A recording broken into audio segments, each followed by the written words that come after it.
Good morning. To our inaugural session of Healing Matters. My name is Mary Ann Byerwalter, and I have the privilege of serving as chair of the board of directors of the Stanford Hospital and Clinics. And we are very honored that you have chosen to spend your Saturday morning with us as we wrap up our launch week for the campaign for Stanford Medicine. We have a wonderful program planned for you today. You know, at the rate medicine is evolving, there will always be fascinating new topics to discuss. And so today's program is actually the first in a series. We plan to provide additional Healing Matters sessions to you, our community, so that you will have the opportunity to learn more about the groundbreaking work of Stanford Medicine.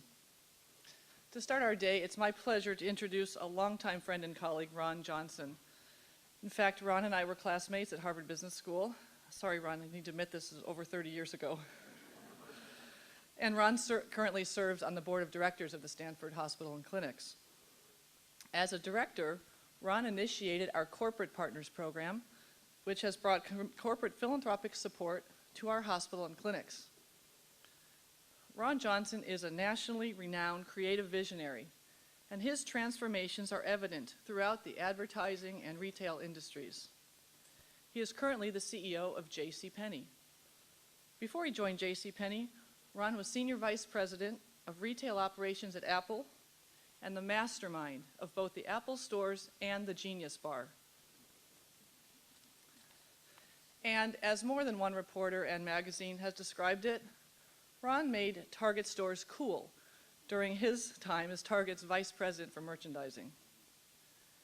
Ron himself is a genius, as over and over again, he has created human experiences that draw people in, whether it is shopping in a store, interfacing with personal technology, or, and this is where we are very fortunate, navigating a patient experience in a hospital. We are very thankful that one of Ron's passions is medicine. He has contributed his talents to the design of the new Stanford Hospital. You'll see more of that in a little while. Ron and I have been colleagues on the University Board of Trustees and the Stanford Hospital Board of Directors, and I can tell you that Ron brings his dedication, his devotion, and his creativity to every single effort. And to our great good fortune, Ron is our moderator today. Ron?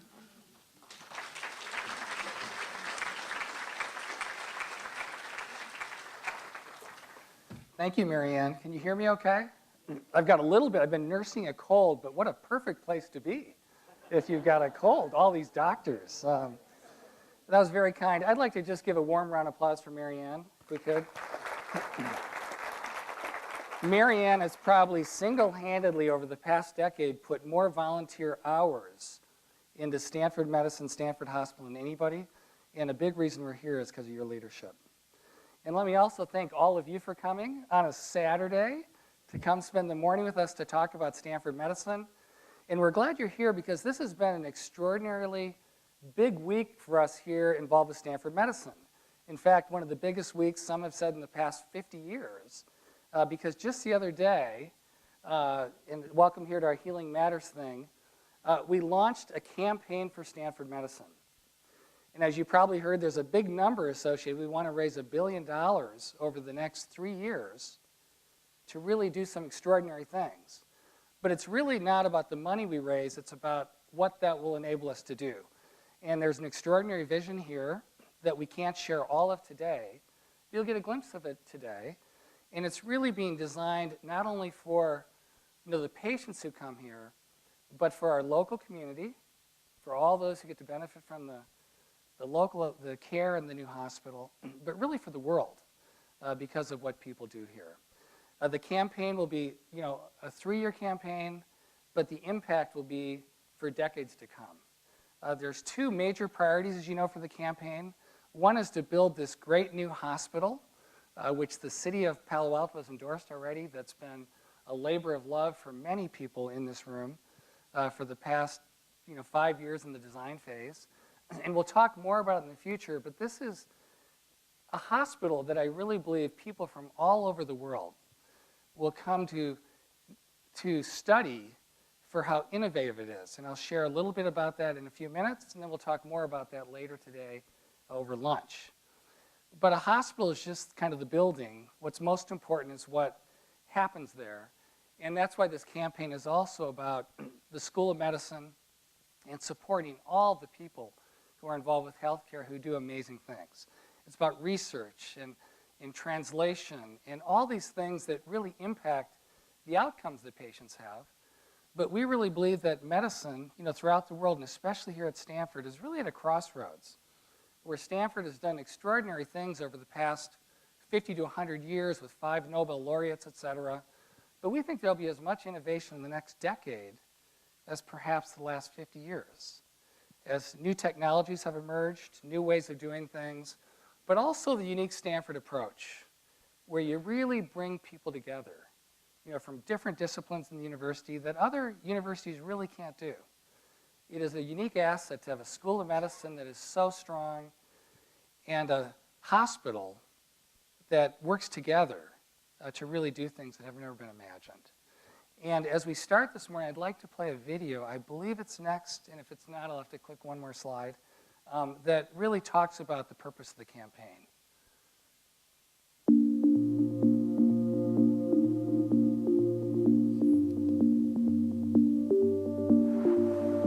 One of the most differentiating factors of Stanford, built into the history of this institution, very much part, if you will, of its DNA, is a willingness to take on the really hard problems. A willingness to say, you think that can't be done? We're going to do it. And let us show you how.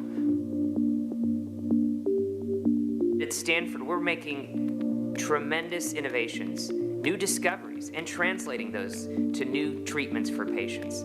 Our past 50 years has been incredible, with Nobel Prize winning research, with new ways to intervene in cardiac surgery and minimally invasive surgery, new cancer treatments, new imaging approaches. Delivering these treatments in new ways, predicting and preventing conditions, innovating a future that doesn't exist today, that's what the campaign for Stanford Medicine is all about.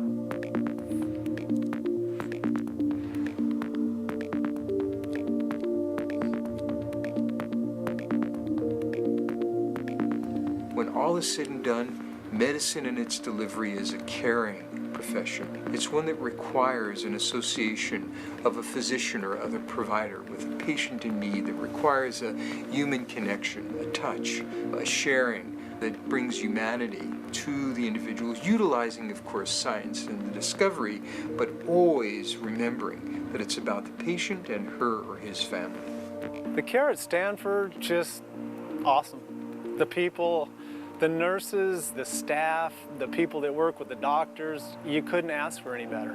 My experience with my surgery at Stanford was amazing. It was the best experience I could have asked for. It's scary to think about what would have happened if Stanford was not here. Stanford definitely saved my vision.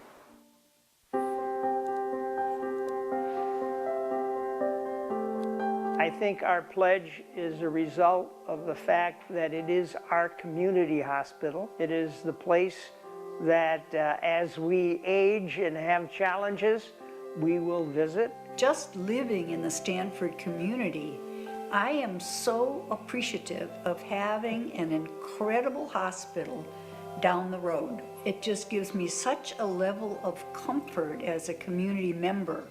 I've made my gift to the new Stanford Hospital because it's the first link in a very long chain of events that will lead to the improvement of medicine in this country. Putting this hospital in this location, in this university, we will be able to attract the best people, we'll be able to provide the best medical services, and we'll be able to adjust and adapt as medicine changes throughout time.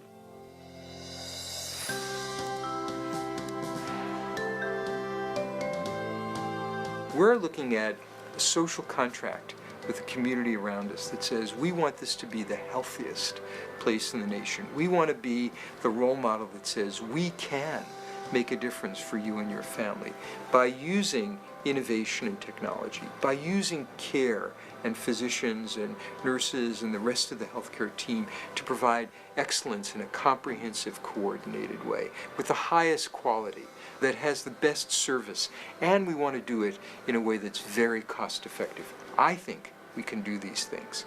I think they're hard, but that's why we can do them.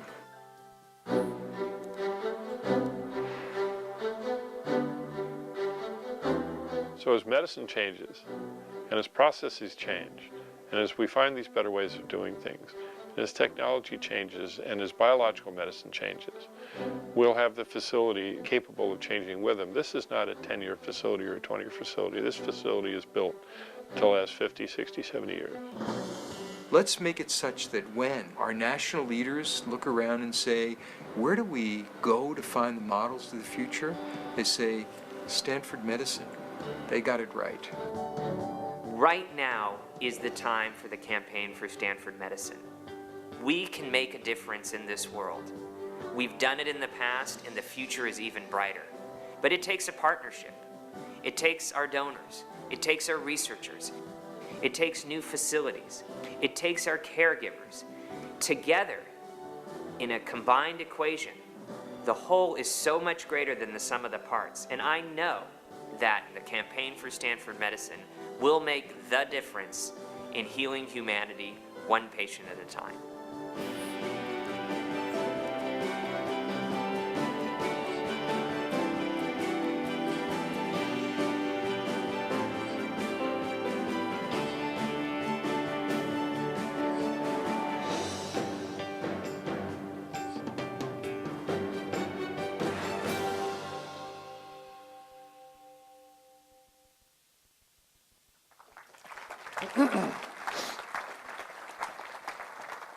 I love that line at the end, we are all part of the equation. And I think that's, if there's one message I'd like to leave with you today, it's just that thought. We're all part of the equation. What can each of us do to really add value to the new vision for Stanford Medicine? People have asked, why am I here? Well, as Mary Ann said, I'm here in part because I'm on the hospital board. In part, I've been involved with the design of the new hospital. I've been involved with development, but the real reason I'm here is I was invited about 5 years ago to get involved. You know, I was living nearby, a resident in the neighborhood, and because of work I'd done at Apple, where people thought that we had kind of made technology enjoyable to buy, you know, is there some value I could add to making a healthcare experience, a patient experience, a little more human, a little more personal, where that science could truly serve humanity? I said, sure, I'll help out. And I've been helping out now for a number of years, and it's really been a thrill to do that. But the thing I'd like to also talk about is the importance of something that I think is really often underlooked in our world today, and that's the power of one's imagination. And as you think about how you can get involved, I want you to imagine what you could do, but do it without any constraints. Because so often in the world today, when someone has a good idea, there's a skeptic right next door who starts to chip away at that. Does that make sense? And what starts out as a really imaginative thing ends up becoming mere improvement because too many people don't let the dream live. And I'm going to share with you some examples today of things I've done in my career that I think will kind of show the power of letting the imagination win. You know, Mary Ann mentioned I'm a retailer. Mary and I actually worked at Mervyn's, which many of you will know from shopping around here years ago. But when I was at Target, I had this idea. And the idea was really simple. Why does good design have to be so expensive? You know, could Target really just bring great design to people's lives? And I had this dream of, you know, a tea kettle. And I went and talked to a guy named Michael Graves and said, Michael, would you like to design products for Target? And at the time, you know, today you see this a lot of places where a designer will create things that's in a store. But that wasn't done back in the mid-90s. And I remember talking to my team and the senior leadership at Target about it, and they thought it was a really bad idea, you know? And here I was all excited, but they asked questions like, well, who understands good design? And who is Michael Graves? Isn't he an architect? Yes. And how can you sell a tea kettle at 2.5 times the price of your current highest priced tea kettle? And how can you present design on a gondola in a Target store?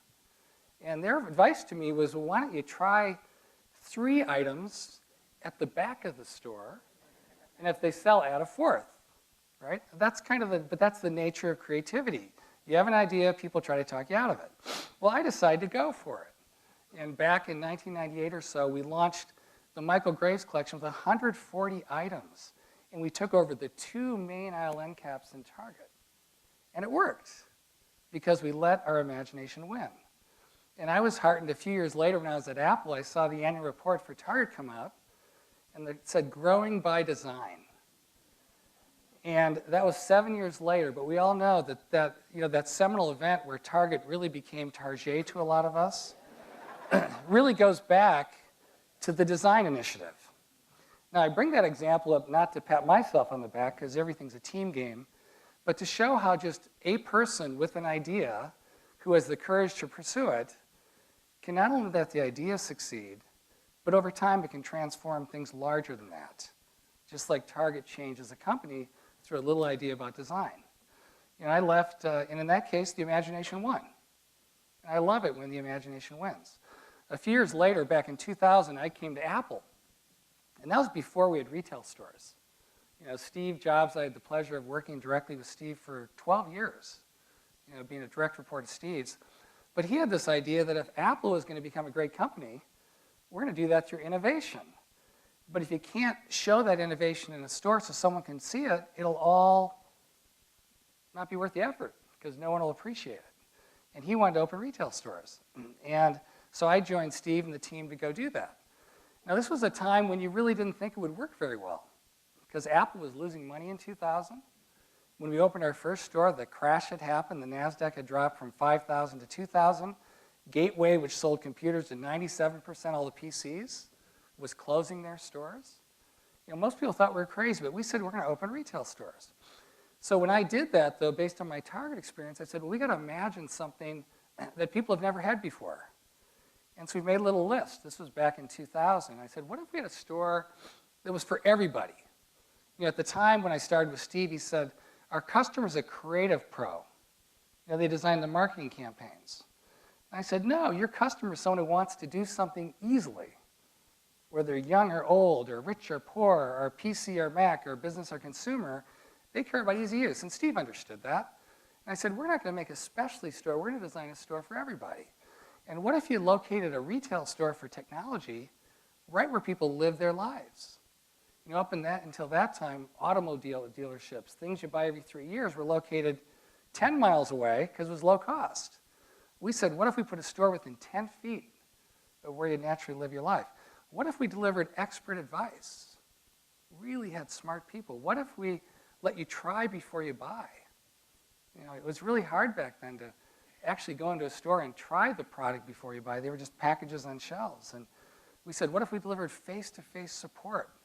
Remember back in 2000, it was all going to the internet. It was all going to the phone. Who could afford to deliver personal service and technical support? And what if we could repair computers faster than you could dry clean a shirt? That seems like a nice idea, because I got more shirts in the closet, but I only have one computer. And we kind of live with these things. Well, you got to use your imagination and dream things. And what if we created a place that wasn't a store to buy, it was a place to belong? Well, if you look at that list, that was the dream. There was nothing about selling computers. There was nothing about physical buildings. It was all about an experience that we imagined. Because ultimately, when you deliver a great experience, people want to belong, whether that's in a store or elsewhere. And so our theme became, we create Apple stores to enrich lives. That's what we do. We change people's lives. And we do that one customer at a time and one employee at a time. And over the decade, we built a lot of beautiful stores.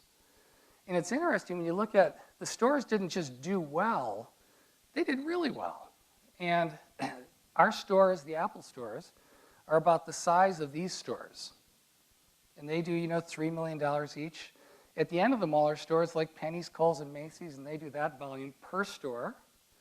If you go out of the mall, you'll find people like Walmart who do 44 million, big volumes. Well, here's what the Apple store did in 2000. Isn't that amazing? Last year, it did over $50 million per store, more than the average Walmart store, almost 2.5 times Macy's. But here's how big a Macy's store is. Here's a Target store. Here's an Apple store. Now, what does that say? It says when you let your imagination win, there's no limits to what you can accomplish. We got to apply our imaginations to Stanford Medicine. and there'll be no limits to what we can accomplish. And we had other ideas. One day I woke up at 2 in the morning and all excited about, let's create a genius bar. And I remember I meeting with Steve that morning. I walked in, I said, Steve, we're going to deliver technical service from the smartest people in town. And we're going to call it a genius bar because we're going to call them Mac geniuses. And he thought that was like the dumbest idea. And he said, number one, you can't find them. He goes, you know how hard it is to find someone who really understands all about Mac? And he said, if you do, they're going to be geeks. They won't be able to deliver that personal experience. But my dream was this, that when you had a problem with a product, that you'd have a really kind, smart person to help you out. And after about a week, Steve said, all right, go ahead. And we trademarked the name Genius Bar. Here was the first one. It had about 6 stools. It had a red phone, which is like the bat phone. Because Steve didn't trust that our people would be smart, so we had a phone directly into Cupertino in case we couldn't answer the problems. We actually had to put water at the bar. We gave away free water in case, so someone would come. And for the first year and a half, nobody came to the Genius Bar. Because like a lot of good ideas, they take time, and you got to work at them. But a few years later, we couldn't build the bars big enough. And as you know, we had to put in reservation systems to make appointments. And today, over 1,000 people visit the average Genius Bar every week. And I bet if I raise hands, how many people here have been to a Genius Bar in their life? Isn't that an incredible thing? But that all started with an idea that we had the courage to pursue. A few years later, we thought, after 3 or 4 years having stores, you know, we're here to enrich someone's life. They buy a product to do something. They want to make a movie. They want to make a photo book. They want to learn how to do music. Well, what if we could teach the digital arts in a store? That's a pretty big dream. That's a pretty big imagination. Well, Steve thought that was kind of crazy too. But we decided that would be pretty nice. We thought people would like it. So we created a program called One-to-One. We started out giving away free training and nobody came. And so we did something crazy. We actually charged for it. Now, it was only $99 for a year, but sometimes you have to put a price on something to give it value. So how did it do? Well, it's kind of interesting. Stanford, where we are, has an unbelievable worldwide reputation caused by its great faculty, the research done here, and by the alumni. And the alumni come from about 1,700 freshmen a year. Now, the average Apple store last year had 2,700 families that belonged who learned the digital arts. But they live with, on average, within 7 miles of the store. You know, 14% of Palo Alto belongs to the store on University Avenue.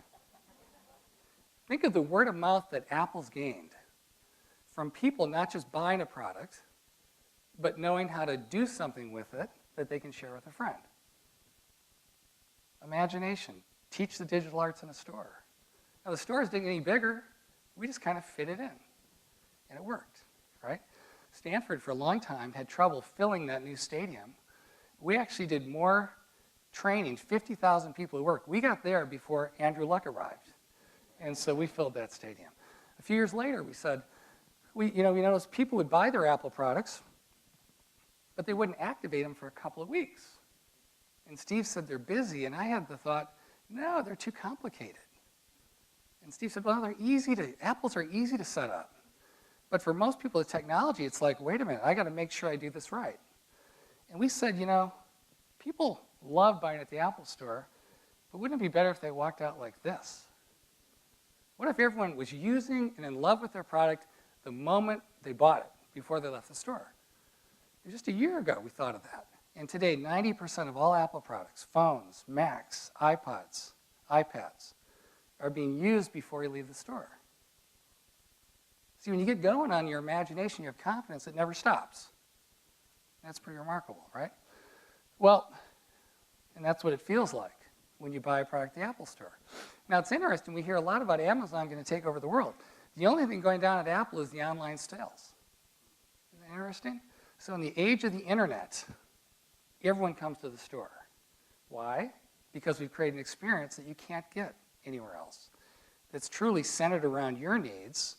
It's a very personal thing. That's interesting. And apply that to healthcare. One day we woke up and said, imagine a store underground. There's not a retail store in the world that's ever worked that's underground. But we were working in New York, and it was really expensive to do stores on Fifth Avenue. But there was a little plaza that had been vacant for 7 years. And we had a dream, it was basically like a parking garage. And we said, if we could find a way to make that space interesting, that'd be pretty cool. We would not only create a great store with good economic value, we could change a part of Manhattan. We could put in a public plaza. We could do something pretty cool. And so I've got a little video I'll play about the making of a store that some of you may have seen. And it's this one.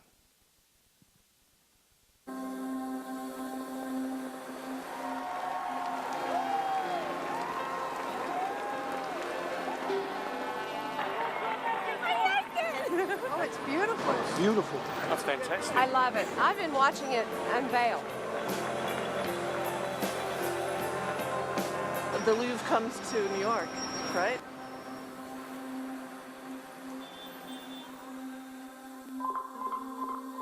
All these things spring from your intuition. And then all of a sudden there's that moment when you understand how to do the inevitable thing. It's like having an epiphany, where you say, that's it. Now, then you have to work through all the details. And we all know God and the devil are in the details.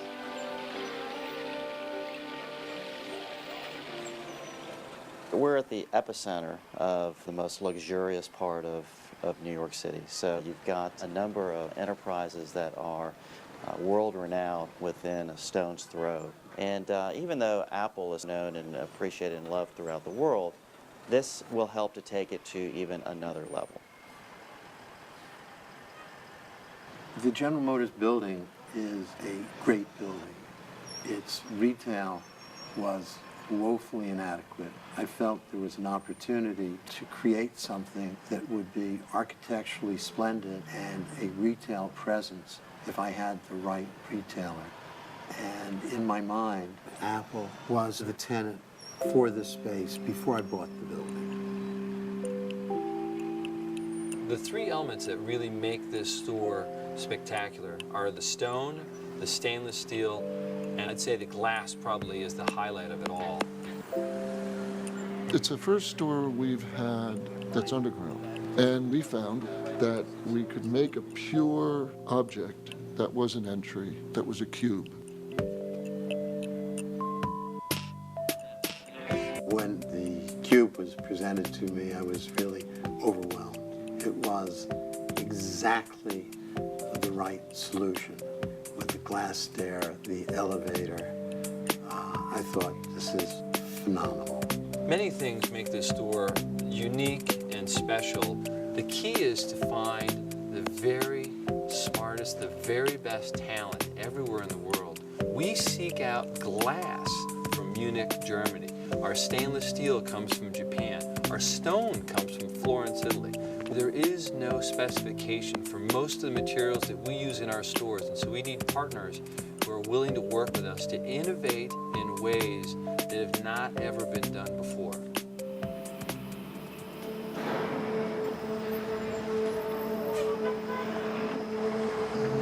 Right now, what they're trying to do is they're trying to square and plumb each individual panel. It takes time. It took us a good 4 hours just to do one column. The people on site, they all have a sense of pride in this project that probably separates it from anything else they've ever done before. And they will bring their family and their friends and show them what they created. Kenny Locker, Staten Island, New York. My name is Anthony Palladino. I am from Brooklyn, New York. Carlos Martinez from the Bronx. Wayne, New Jersey. My name is Otto. I'm from Germany, and I'm installing a glass staircase for Apple computers. When you see it all done, I think of someone like Ted Williams or Joe DiMaggio. I mean, they made it look easy, but you know it wasn't that easy. And I would say from a construction point of view, that's true too. You make it look easy when it's over, but it wasn't at all. Light and day is more than you'll say. Just follow the day. Follow the day.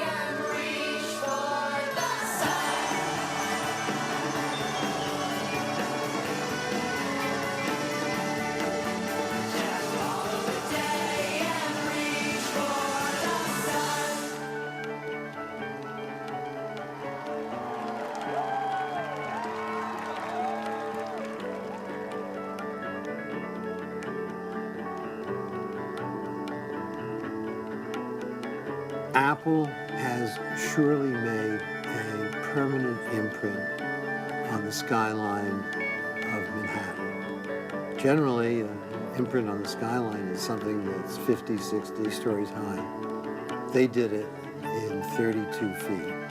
And that cube will be an icon for the city for years and years to come.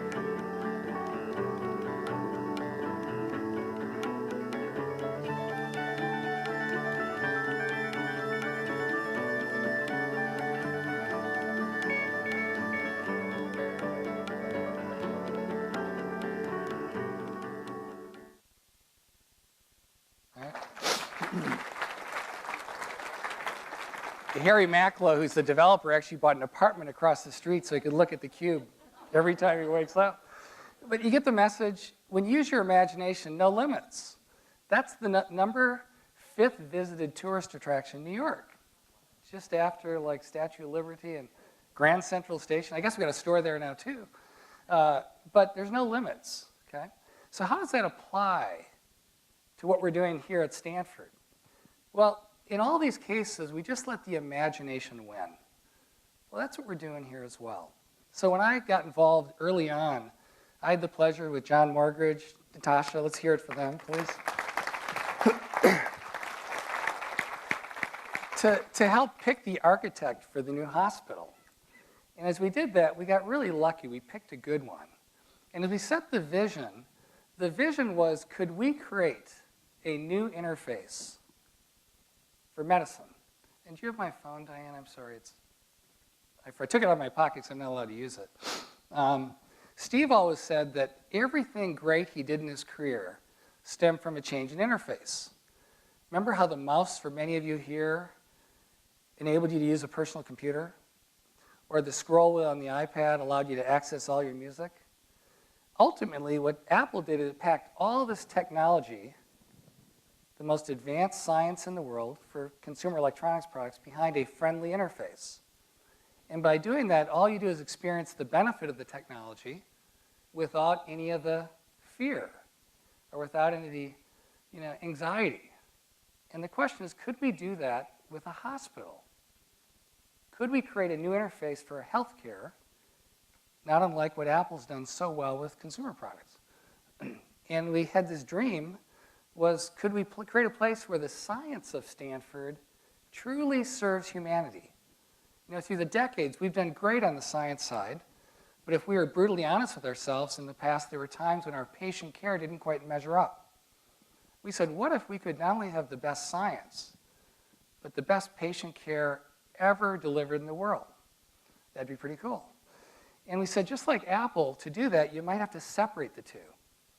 You walk in a hospital sometimes and you feel like it's science everywhere and there's tubes and just stuff.